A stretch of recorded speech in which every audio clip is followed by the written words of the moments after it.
Happy home maker.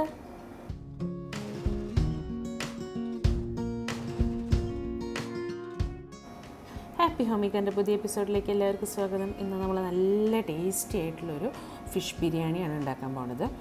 അപ്പോൾ fish biryani പൊതുവേ നമുക്ക് ഷോപ്പിൽ നിന്നൊക്കെ മേടിക്കുമ്പോൾ അത്ര ടേസ്റ്റ് ഉണ്ടാവില്ല. അപ്പോൾ ഏറ്റവും ബെറ്റർ ഓപ്ഷൻ എന്ന് പറയുന്നത് നമുക്ക് വീട്ടിലുണ്ടാക്കുന്നത് തന്നെയാണ് ഫിഷ് ബിരിയാണി. അപ്പോൾ വളരെ എളുപ്പത്തിൽ എങ്ങനെയാണ് ഉണ്ടാക്കുക എന്നുള്ളത് നമുക്ക് നോക്കിയാലോ. അപ്പോൾ അതിന് വേണ്ടിയിട്ട് ഞാനിവിടെ മസാല ആദ്യം തന്നെ നമ്മൾ മീനിനെ വറുക്കാനായിട്ടുള്ള മസാല തയ്യാറാക്കാം. അപ്പോൾ അതിന് വേണ്ടിയിട്ട് മഞ്ഞൾപ്പൊടി എടുക്കുക, മുളക് പൊടി എടുക്കുക, വളരെ കുറച്ച് മാത്രം മല്ലിപ്പൊടി, ജസ്റ്റ് ഒരു ടേസ്റ്റിന് വേണ്ടിയിട്ട് കൊടുത്താലും മതി. 1/2 ടീസ്പൂണോളം മല്ലിപ്പൊടി എടുക്കുക. പിന്നെ ഗരം മസാല ചേർക്കുക, ആവശ്യത്തിന് ഉപ്പ് ചേർക്കുക. ഗരം മസാല എന്തായാലും ചേർക്കണം, അത് ഒരു 1/2 ടീസ്പൂണെങ്കിലും മിനിമം ചേർക്കണം. എന്നാലാണ് മീനിന് അല്ലാന്ന് വെച്ചിട്ടുണ്ടെങ്കിൽ വേറൊരു ടേസ്റ്റ് വരും. അപ്പോൾ അതിന് വേണ്ടിയിട്ടാണ് നമ്മളിവിടെ ഗരം മസാല ചേർക്കുന്നത്. പിന്നെ അതിലേക്ക് കുരുമുളകും കൂടെ ചേർത്തിട്ട് ഇതിനെ നമ്മൾ മിക്സ് ചെയ്ത് കൊടുക്കാം. അപ്പോൾ മിക്സ് ചെയ്യുമ്പോൾ നമ്മൾ ഒരു സ്പൂണെങ്കിലും നല്ലെണ്ണ മിക്സ് ചെയ്യാനായിട്ട് യൂസ് ചെയ്തിട്ടുണ്ടെങ്കിൽ മീനിന് കുറച്ചും കൂടെ ടേസ്റ്റ് കൂടുതലായിരിക്കും. അപ്പോൾ നമ്മളിപ്പോൾ സാധാരണ മീൻ വറുക്കുമ്പോഴായാലും ഒരു സ്പൂണോളം നല്ലെണ്ണ ചേർത്തിട്ടുണ്ടെങ്കിൽ ആ ഫിഷ് ഫ്രൈക്ക് നല്ല ടേസ്റ്റ് ആയിരിക്കും ഉണ്ടാവുക. അപ്പോൾ ഞാനിവിടെ ഒരു സ്പൂൺ നല്ലെണ്ണ ചേർത്തിട്ട് അതിലേക്ക് ആവശ്യത്തിന് വെള്ളം കൂടെ ചേർത്ത് നന്നായിട്ട് തന്നെ മിക്സ് ചെയ്ത് കൊടുക്കുക ചെയ്യുന്നത്. ഇനി ഈ മസാലേനെ നമ്മൾ മീനിലേക്ക് പരട്ടി കൊടുക്കാം. അപ്പോൾ നമ്മൾ മീൻ എടുക്കുമ്പോൾ ശ്രദ്ധിക്കുക, നല്ല ദശക്കട്ടിയുള്ള മീൻ എടുക്കാനായിട്ട് ശ്രദ്ധിക്കുക. അതായത് ഒറ്റ മുള്ളുള്ള മീനായിട്ടുണ്ടെങ്കിൽ അത്രയും ടേസ്റ്റ് ആയിരിക്കും. അപ്പോൾ ഞാനിവിടെ എടുത്തിരിക്കുന്നത് കിങ് ഫിഷ് എടുത്തിരിക്കുന്നത്. അപ്പോൾ കിങ് ഫിഷ് എടുത്തിട്ട് നമുക്ക് അതിൻ്റെ മേത്ത് നന്നായിട്ട് തന്നെ മീനിനെ തേച്ച് കൊടുക്കാം. അതേപോലെ തന്നെ നമ്മുടെ ശീലാവ് വെച്ചിട്ടുള്ള ഫിഷ് ബിരിയാണി നല്ല ടേസ്റ്റാണ്. അതേപോലെ തന്നെ വറ്റ വെച്ചിട്ടുള്ള ഫിഷ് ബിരിയാണിയൊക്കെ നല്ല ടേസ്റ്റാണ്. എനിക്ക് കിങ് ഫിഷിനെക്കാട്ടിലും ടേസ്റ്റ് തോന്നിയിട്ടുള്ളതും ഫിഷുകളാണ്. ഇനി നമുക്ക് വേണ്ട സംഗതികളാണ്: സവാള വേണം, തക്കാളി വേണം, പച്ചമുളക് വേണം. പച്ചമുളകാണ് ഇവിടുത്തെ മെയിൻലി യൂസ് ചെയ്യുന്നത്.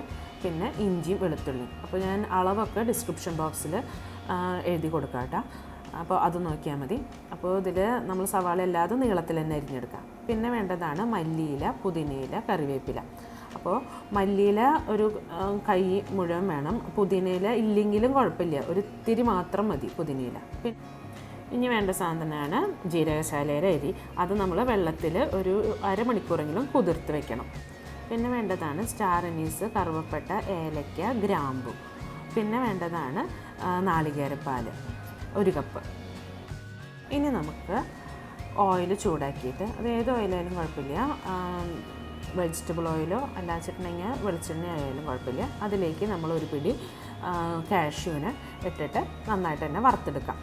കാഷ്യൂ ഓപ്ഷണലാണ്, വേണമെന്നുണ്ടെങ്കിൽ മാത്രം ഇട്ടാൽ മതി. കാഷ്യൂ ഇടണമെന്നൊരു നിർബന്ധവും ഇല്ല, അത് ഓരോരുത്തരുടെ ടേസ്റ്റിനനുസരിച്ച് ചേർത്താൽ മതി. എന്നിട്ട് അത് വറുത്ത് കോരാം. അതിനുശേഷം നമുക്കിതിലേക്ക് ഈ സെയിം ഓയിലിലേക്ക് തന്നെ നമ്മളുടെ സവാള നീളത്തിലരിഞ്ഞത് ഒരു 1/2 സവാള എങ്ങാനും ചേർത്താൽ മതി കേട്ടോ, നമുക്ക് ഫ്രൈ ചെയ്തെടുക്കാനായിട്ട്. മുകളിലൊന്ന് ജസ്റ്റ് ആ ദമ്മിടുമ്പോൾ മാത്രം ഇടാൻ വേണ്ടിയിട്ടല്ലേ. അപ്പോൾ നിങ്ങളുടെ ഇഷ്ടാനുസരണം നമുക്ക് സവാളേനെയും വറുത്തെടുക്കാം. അപ്പോൾ ഇനി സവാളേനെ വറുത്തെടുത്ത് കഴിഞ്ഞിട്ടുണ്ടെങ്കിൽ ആ സെയിം ഓയിൽ തന്നെ നമ്മൾ പാനിലേക്ക് ഒഴിച്ചിട്ട് ഈ സെയിം ഓയിൽ തന്നെ നമുക്ക് നമ്മളുടെ ഫിഷിനെ വറുത്തെടുക്കാം. ഫിഷിനെ വറുത്തെടുക്കുമ്പോൾ നമ്മൾ ശ്രദ്ധിക്കുക, ഫിഷ് ഓവറായിട്ട് വറുത്തെടുക്കരുത്, ഒരു 1/4 ഭാഗത്തോളം വറുത്തെടുക്കുക. അതായത് ഫിഷ് പൊട്ടിപ്പോവാണ്ടിരിക്കാവുന്ന പാകത്തിന് നമ്മളതിനെ വറുത്തെടുക്കാം. അപ്പോൾ സെയിം ഓയിൽ തന്നെ ഞാനിവിടെ യൂസ് ചെയ്തിരിക്കുന്നത് കേട്ടോ. അതാണ് ഇതിൻ്റെ മെയിനായിട്ടുള്ള ഹൈലൈറ്റ് എന്ന് പറഞ്ഞിട്ടുണ്ടെങ്കിൽ. അപ്പോൾ നമ്മൾ ആ ഒരു ഓയിലിൽ തന്നെയാണ് ചെയ്യണത്, വേറെ സ്പെഷ്യൽ ഓയിൽസൊന്നും ചേർക്കണില്ല. അപ്പോൾ ഇതിൽ നമ്മൾ ഇത് നന്നായി വറുത്ത് കഴിഞ്ഞിട്ടുണ്ടെങ്കിൽ ആ സെയിം എണ്ണയിലേക്ക് തന്നെ, അപ്പോൾ ഇത് ഷാലോ ഫ്രൈ ആണ് നമ്മൾ മെയിൻ ചെയ്യണത്. അപ്പോൾ കൂടുതൽ ഓയിലുണ്ടെന്ന് വെച്ചിട്ടുണ്ടെങ്കിൽ ആ ഓയിലിനെ മാറ്റി വയ്ക്കാൻ നമ്മൾ ശ്രദ്ധിക്കണം കേട്ടോ. അപ്പോൾ ഇതിലേക്ക് നമ്മൾ ബാക്കിയുള്ള സവാള കൂടെ ഇതിലേക്ക് ചേർത്ത് നമ്മളിനി മസാല ഉണ്ടാക്കാനാണ് പോണത്. പിന്നെ ഇതിലേക്ക് ഇഞ്ചി, വെളുത്തുള്ളി, പച്ചമുളക്, കറിവേപ്പില ഇതൊക്കെ കൂടെ പേസ്റ്റാക്കിയിട്ട് നമ്മൾ ഈ സവാളയിലേക്ക് ഇട്ടിട്ട് നന്നായിട്ട് തന്നെ ഇതിനെ നമുക്ക് വഴറ്റിയെടുക്കാം. അതൊന്ന് മൂടി വെച്ച് വേവിച്ചിട്ടുണ്ടെങ്കിൽ നമ്മുടെ സവാള പെട്ടെന്ന് തന്നെ ഇങ്ങനെ വലിഞ്ഞു കിട്ടും. അപ്പോൾ നമുക്കിതിനെ നന്നായിട്ട് തന്നെ മിക്സ് ചെയ്തതിന് ശേഷം ഇത് വഴറ്റിയെടുക്കാം. അപ്പോൾ നമ്മൾ ഈ സെയിം മീൻ വറുത്ത ഓയിലിൽ ഇത് വറക്കുമ്പോൾ അതൊരു സ്പെഷ്യൽ ടേസ്റ്റ് ഉണ്ടാവും. അപ്പോൾ ഇത് ഏകദേശം നന്നായിട്ട് തന്നെ വഴണ്ട് വന്നിട്ടുണ്ട്. അപ്പോൾ നമ്മൾ ഇതിലേക്ക് ഇനി തക്കാളീനെ ചേർത്ത് കൊടുക്കാം. അപ്പോൾ ഇതിൽ നമ്മൾ തക്കാളിയുടെ പുളി മാത്രമേ യൂസ് ചെയ്യണുള്ളൂ.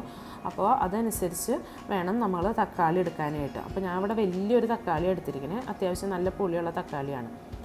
പിന്നെ ഇതിലേക്ക് നമ്മൾ പുതിനയില എടുത്ത് വെച്ചതും മല്ലിയില എടുത്ത് വെച്ചതും ഇട്ട് കൊടുക്കാം. അപ്പോൾ അതിൽ നിന്ന് കുറച്ച് നമ്മൾ ദമ്മിടാനായിട്ട് ഈ മല്ലിയിലയും പുതിനയിലയും മാറ്റി വെച്ചിട്ടുണ്ടെങ്കിൽ നല്ലതായിരിക്കും കേട്ടോ, ദമ്മിടുന്ന സമയത്ത് ഇടാൻ വേണ്ടിയിട്ട്. അപ്പോൾ ഇതിനെ നമ്മൾ നന്നായിട്ട് തന്നെ മിക്സ് ചെയ്ത് കൊടുത്തിട്ട് ഇത് നമ്മൾ മൂടി വെച്ചിട്ട് നന്നായിട്ട് ആ തക്കാളി വെന്ത് ഉടയണ വരെ ഇതിനെ വേവിച്ച് കൊടുക്കാം.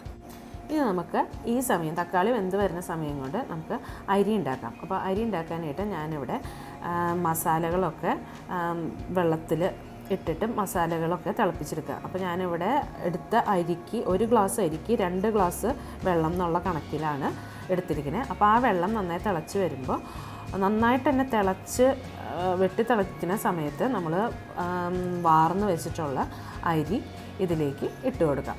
അതായത് നന്നായി വെട്ടി തിളയ്ക്കണം, എന്നാലാണ് നമ്മൾ വിചാരിച്ച ആ ഒരു രീതിയിൽ അരി വെന്ത് കിട്ടുള്ളൂ. അപ്പോൾ നമ്മളിതിലേക്ക് എല്ലാതും കൂടെ ചേർത്ത് കഴിഞ്ഞിട്ടുണ്ടെങ്കിൽ നമുക്ക് ഉപ്പും കൂടെ ചേർത്ത് ഈ അരിനെ നമുക്ക് വേവിച്ചെടുക്കാം. അപ്പോൾ നോർമലി നമ്മളൊരു ബിരിയാണി ഉണ്ടാക്കുമ്പോൾ അതിൽ ജീരകം ഇടും. അപ്പോൾ ഇതിൽ ഞാൻ ജീരകമൊന്നും ഇട്ടിട്ടില്ല. ജീരകം ഇട്ടിട്ടുണ്ടെങ്കിൽ ഫിഷ് ബിരിയാണിക്ക് വേറൊരു ടേസ്റ്റ് വരും. അപ്പോൾ ജീരകം ഇടാണ്ടിരിക്കുകയാണ് കൂടുതൽ നല്ലത്.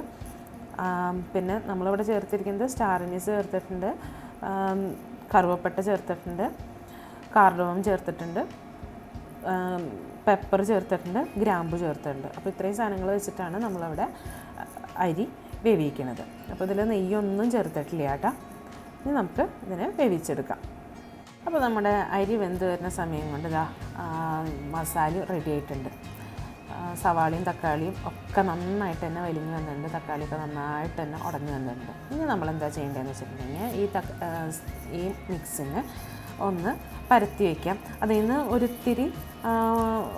1/4 ഭാഗത്തോളം നമ്മൾ മസാല ഒന്ന് മാറ്റി വയ്ക്കാം. അതിനുശേഷം നമ്മളിവിടെ മസാലേനെയൊക്കെ ഒന്ന് സ്പ്രെഡ് ചെയ്ത് കൊടുക്കുക. പാത്രത്തിൻ്റെ താഴെ മസാലേനെയൊക്കെ ഒന്ന് സ്പ്രെഡ് ചെയ്തിട്ട് അതിൻ്റെ മുകളിൽ നമ്മൾ വറുത്ത് വെച്ചിട്ടുള്ള മീനിനെ വെച്ച് കൊടുക്കുക. എന്നിട്ട് അതിൻ്റെ മുകളിൽ ഈ മീനിൻ്റെ മുകളിൽ നമ്മൾ എടുത്ത് വെച്ചിട്ടുള്ള മസാല ഉണ്ടല്ലോ, ആ മസാല എല്ലാ മീനിൻ്റെ മുകളിലും ജസ്റ്റ് ഒന്ന് സ്പ്രെഡ് ചെയ്ത് കൊടുക്കാം. എല്ലാ മീനിൻ്റെ മുകളിലും ആ മസാല കിട്ടണം, എന്നാലാണ് നമ്മൾ ബിരിയാണി ദമ്മിട്ട് കഴിഞ്ഞ് എടുക്കുമ്പോൾ നമുക്ക് മസാലയോട് കൂടിയിട്ട് മീൻ കിട്ടുള്ളൂ. അപ്പോൾ ഇനി മസാലയും കൂടെ ഇതിൻ്റെ മുകളിൽ ഇട്ട് കൊടുക്കുക. അപ്പോൾ നമ്മളിപ്പോൾ ദമ്മിടുന്നതിൻ്റെ ഫസ്റ്റ് സ്റ്റേജാണ് ഈ ചെയ്യണത് കേട്ടോ.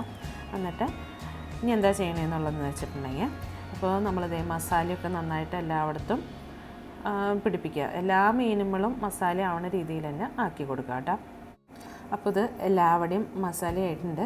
ഇനി നമ്മൾ ഇതിലേക്ക് ചേർക്കാൻ പോകുന്ന സാധനമാണ് നമ്മളുടെ നാളികേരപ്പാൽ.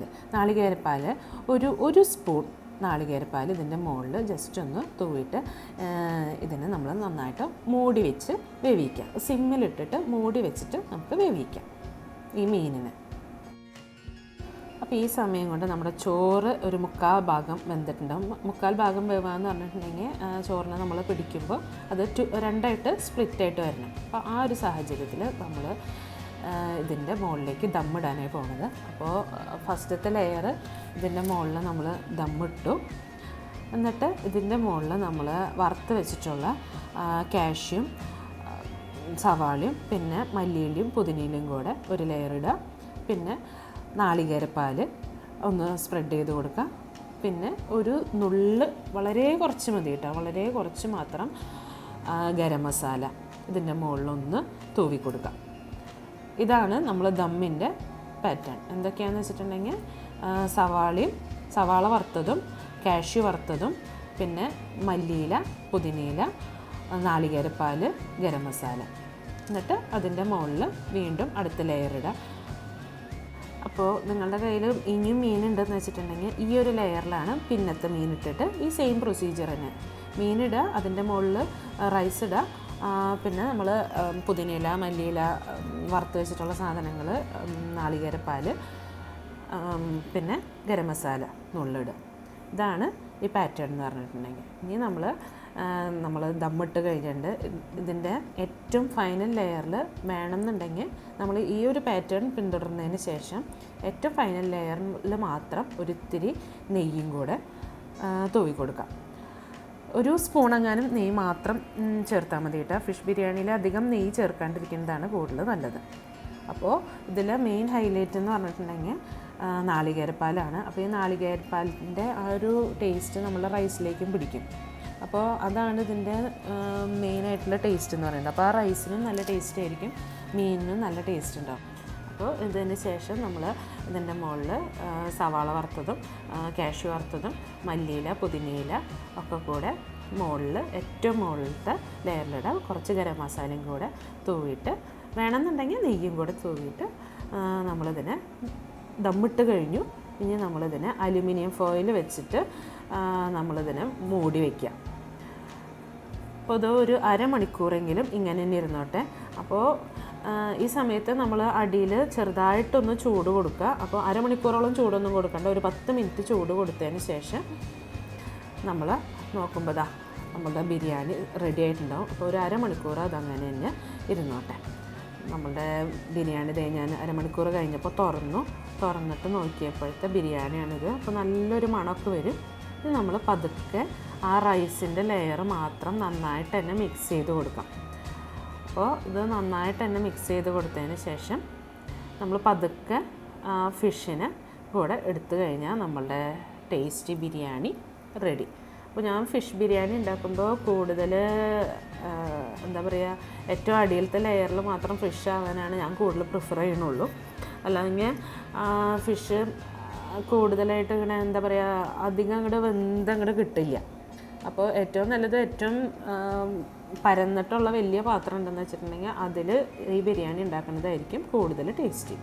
അപ്പോൾ ഇതെല്ലാവരും ട്രൈ ചെയ്ത് നോക്കണം. നല്ല ടേസ്റ്റി ആയിട്ടുള്ളൊരു ബിരിയാണിയാണിത്. അപ്പോൾ ജീരകശാലയുടെ അരി വെച്ചിട്ട് ചെയ്യാനായിട്ട് നോക്കാം മാക്സിമം. ഇല്ല ചട്നി ബസ്മതി റൈസ് വെച്ച് ചെയ്യാം. എല്ലാവരും ചെയ്ത് നോക്കിയിട്ട് അഭിപ്രായം പറയാനായിട്ട് മറക്കരുത്. Thank you. അപ്പോൾ ഇനിയും അടുത്ത എപ്പിസോഡിൽ പുതിയൊരു റെസിപ്പി ആയിട്ട് കാണാം. Bye bye.